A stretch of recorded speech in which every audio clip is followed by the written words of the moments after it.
I think this happens to most of us. We struggle to start something new, then it's hard to stay consistent. And when problem arise, we take a break. But getting back to it, that can feel almost impossible. We lose momentum, we lose motivation. Every time we try to start again, procrastination gets in the way. If this sounds like you, let's start fresh again. Well, अगर तुमने इस video पे click किया है तो most probably तुम्हारे साथ ऐसा हुआ होगा कि तुम्हें सारे प्रोडक्टिविटी टेक्निक्स पता है और तुम्हारे दिमाग में वो काफ़ी सेंस बना रहे होंगे कि इसको तुम अपने लाइफ में कैसे इम्प्लीमेंट कर सकते हो और कैसे तुम और ज़्यादा सक्सेसफुल या प्रोडक्टिव हो सकते हो।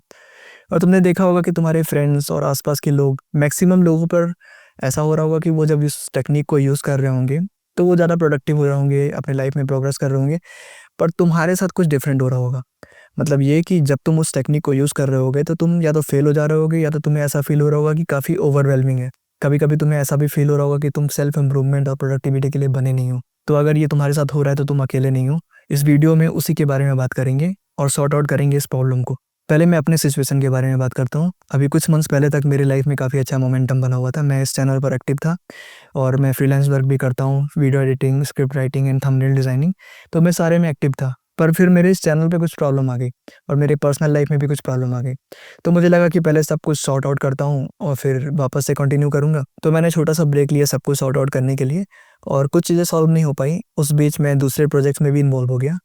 पर उसके बाद से मुझे लगा कि मुझे वापस से ये स्टार्ट करना चाहिए क्योंकि नहीं करूँगा तो शायद कभी नहीं हो पाएगा। पर फिर से स्टार्ट करना बहुत डिफ़िकल्ट हो गया मेरे लिए। जितनी भी चीज़ें मैंने फर्स्ट टाइम स्ट्रगल किया था वो सब चीज़ें वापस आने लगी और मैं काफ़ी अनकम्फर्टेबल हो गया और उस अनकम्फर्टेबल फीलिंग को अवॉइड करने के लिए मैं प्रोक्रेस्टिनेट करने लगा। उस बीच मुझे ऐसा लगा था कि मैं काफ़ी प्रोडक्टिव हूँ अभी भी और मैं साइड में जितने भी बैकएंड की चीज़ें होती हैं जैसे कि डिज़ाइनिंग, रिसर्च और स्क्रिप्टिंग इस तरह की चीज़ें कर रहा था। पर मैं फाइनल प्रोडक्ट नहीं बना पा रहा था जो कि इस केस में है वीडियो।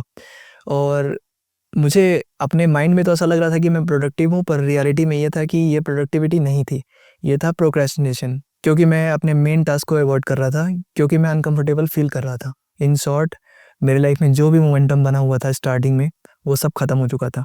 तो सवाल ये है कि ऐसा होता क्यों है और ये सबके साथ क्यों नहीं होता है, कुछ लोगों के साथ ही क्यों होता है।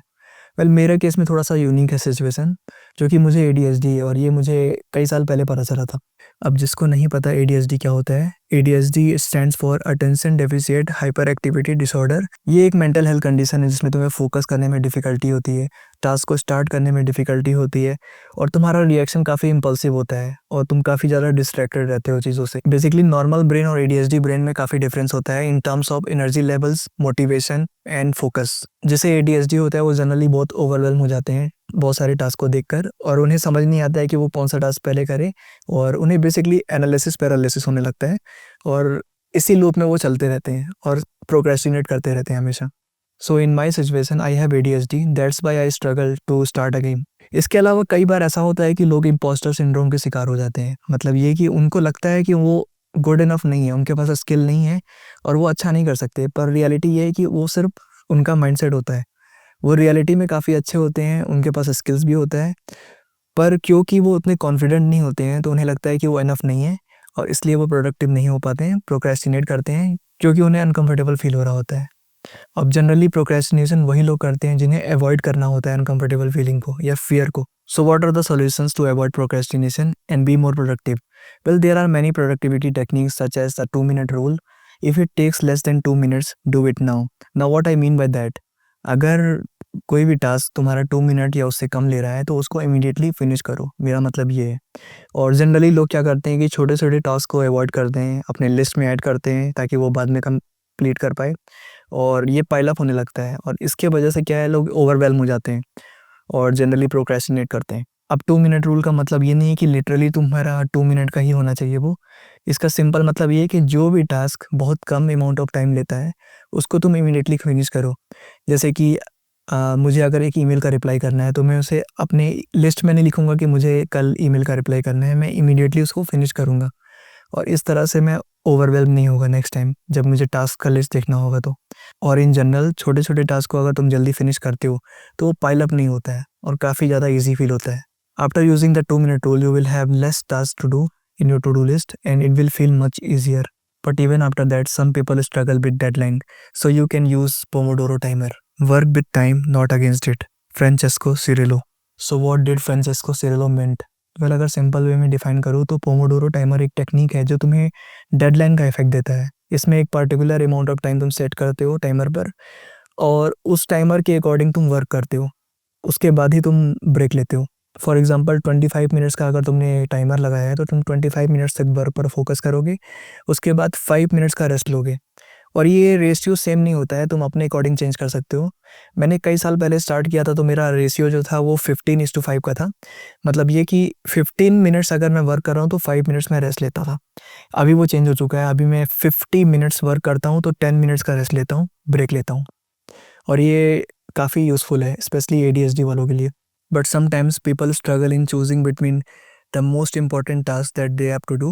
In that case, you can use the productivity technique called eat that frog. If it's your job to eat a frog, it's best to do it first thing in the morning. And if it's your job to eat two frogs, it's best to eat the biggest one first. Mark Twain. Well, you must be confused why somebody would eat a frog. Well, यहाँ frog की बात नहीं हो रही है literally, यहाँ बात हो रही है टास्क। फ्रॉग का मतलब है यहाँ पर टास्क। सो मार्क ट्वेन का मतलब बेसिकली ये था कि जो भी टास्क तुम्हें करना है, सबसे first thing in the morning तुम्हें वो कंप्लीट करना चाहिए। और अगर तुम्हारे पास मल्टीपल टास्क हैं तो सबसे पहले जो सबसे ज़्यादा डिफ़िकल्ट टास्क है या सबसे ज़्यादा जो डिफ़िकल्ट एंड बोरिंग टास्क है, तुम्हें वो पहले करना चाहिए।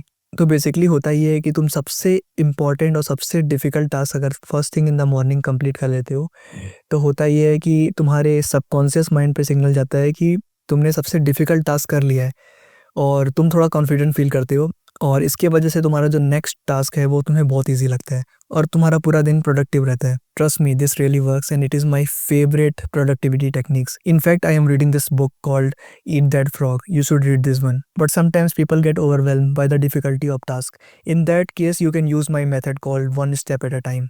Decide on the most important task of the day, break each task into smaller, manageable steps and complete them one step at a time.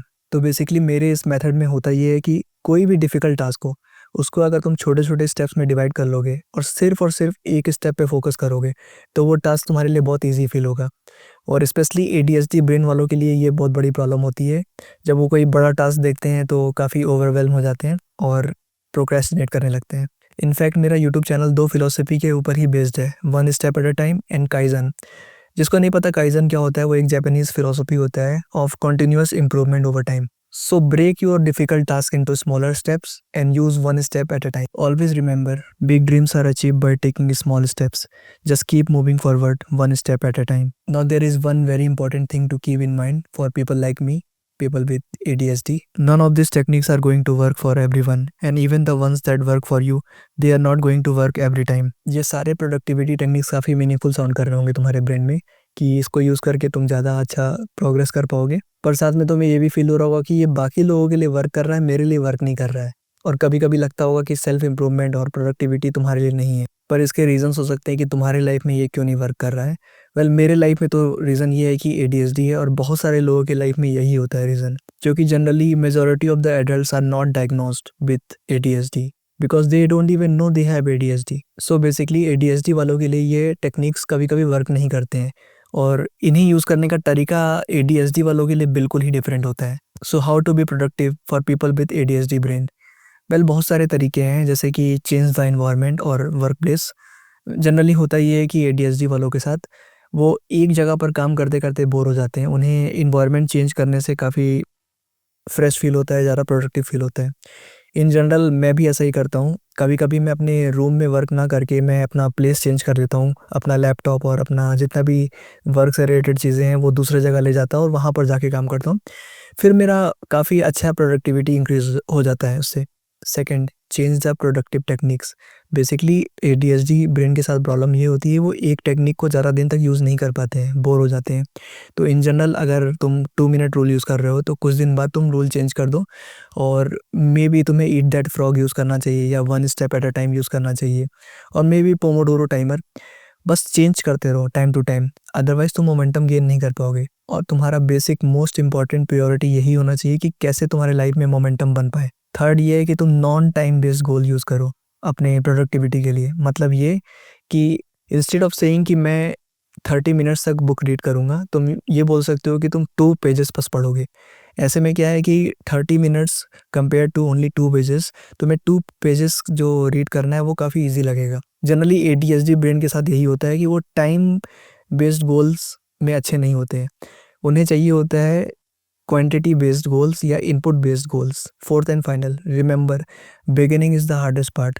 अगर कोई टास्क तुम स्टार्ट कर देते हो तो वो स्टार्टिंग का फेज डिफिकल्ट होता है, स्पेशली ADHD ब्रेन के लिए। उसके बाद उसको कंटिन्यू करना बहुत ईजी हो जाता है। Remember I told you the productivity techniques that can be use by normal brain and ADHD brain people, but if nothing works, there is one habit that can surely work for you, and that habit is the habit of just starting without thinking too much. If you overthink and procrastinate almost every time you want to do something productive, then it might be your current habit that you have developed over time. This habit can be replaced with another productive habit. Now what I mean by this is, जब भी कोई difficult task तुम करते हो, तुम्हें uncomfortable feel होता है और उस अनकंफर्टेबल फीलिंग को अवॉइड करने के लिए तुम प्रोक्रेस्टिनेट करने लगते हो। मे बी तुम फ़ोन स्क्रॉल करने लगते हो या फिर टाइम पास करने के लिए कुछ भी करते हो। ऐसा करते-करते बार-बार ये तुम्हारी हैबिट बन जाती है और एक टाइम बाद ऐसा हो जाता है कि जब भी कोई तुम टास्क करने जाते हो तो नेचुरली तुम प्रोक्रेस्टिनेट कर रहे होते हो, तुम्हें कोई फ़र्क नहीं पड़ता है। तो इस हैबिट को ब्रेक करने का तरीका यही है कि जब भी कोई टास्क करना है तुम्हें, तो तुम उस टास्क को स्टार्ट कर दो और 20-30 मिनट्स तक कुछ सोचो मत। बस उस टास्क को स्टार्ट कर दो, फिगर आउट करो और उस पर ही फोकस रखो, जब तक तुम एक फ्लो स्टेट में ना एंटर कर जाओ। और जब तुम फ्लो स्टेट में एंटर कर जाते हो ना, तो तुम्हारे लिए वो टास्क कैरी ऑन करना बहुत ईजी होता है और तुम्हें ऐसा फील होता है कि यार मैंने स्टार्ट क्यों नहीं किया, स्टार्ट करना ही डिफ़िकल्ट था और कैरी ऑन करना बहुत ईजी। फॉर एग्ज़ाम्पल, तुम्हें जिम जाना होता है तो जिम जाना बहुत डिफ़िकल्ट लगता है, लेकिन तुम जब जिम पहुंच जाते हो तो वर्कआउट करना काफ़ी इजी लगता है। ये सबके साथ होता है, ट्राई करके देखना। तो बेसिकली जब तुम 20-30 मिनट्स तक बिना सोचे समझे टास्क को कंप्लीट करने के लिए लग जाओगे, फिर तुम्हें रियलाइज़ होगा कि टास्क को बिगिन करना या टास्क को स्टार्ट करना बहुत डिफ़िकल्ट था, कैरी ऑन करना ईजी था। तो ये तुम्हारे कॉन्फिडेंस को एक बूस्ट देगा और नेक्स्ट टास्क तुम्हारा बहुत ईजी लगेगा तुम्हें। Remember this habit, just start without thinking too much. और लास्ट में एक बहुत इंपॉर्टेंट बात, जितनी भी प्रोडक्टिविटी टेक्निक्स और टिप्स बताए हैं मैंने नॉर्मल ब्रेन और ADHD ब्रेन के लिए, उन सबको यूज़ करके तुम मोमेंटम क्रिएट कर सकते हो। अपने ब्रेन के अकॉर्डिंग उन टेक्निक्स को चूज़ करो जो भी तुम्हारे लिए वर्क करता है और मोमेंटम बनाओ और उस मोमेंटम को कंटिन्यू रखो, चाहे तुम्हें टेक्निक्स चेंज ही क्यों ना करना पड़े। रिमेंबर, मोमेंटम बहुत ज़रूरी है, सबसे इम्पॉर्टेंट चीज़ वही है। पर इन सारे प्रोडक्टिविटी टेक्निक्स के होने के बाद भी कुछ लोगों को स्टार्ट करने में डिफ़िकल्टी होती है, बिकॉज़ वो इंस्टेंट ग्रेटिफिकेशन में बहुत ज़्यादा इन्वॉल्व होते हैं। उनका मेन सोर्स ऑफ डोपामिन होता है रील स्क्रॉल करना, गेम्स खेलना, वीडियोज़ देखना, मूवीज़ देखना और अल्कोहल कंज्यूम करना, इस तरह की चीज़ें। तो ऐसे में उनको जो बोरिंग टास्क होता है वो और भी ज़्यादा बोरिंग लगता है compare to the ones they are doing. तो इस सिचुएशन में मेरा ये वाला वीडियो तुम्हें बहुत हेल्प करेगा, जाकर देख लेना। और फ्यूचर में मैं बहुत इंटरेस्टिंग वीडियोस और टेक्निक्स शेयर करने वाला हूँ, तो चैनल को सब्सक्राइब कर लेना और वीडियो को लाइक कर लेना। माय नेम इज़ करण निभानी, थैंक्स फॉर वॉचिंग।